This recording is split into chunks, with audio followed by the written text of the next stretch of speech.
Hey guys, can you hear this? Those are cicadas.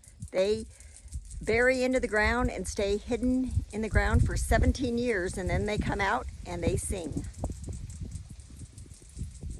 And usually they're in the piñons and junipers, but today they're happen to be all over my autumn blaze maple.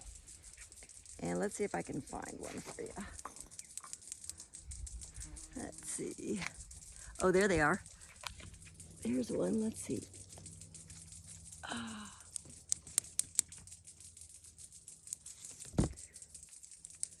It's sort of a really pretty sound, really. Singing.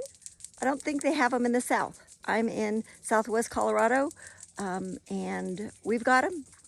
And I had them in Santa Fe, New Mexico, where I grew up. But listen to this.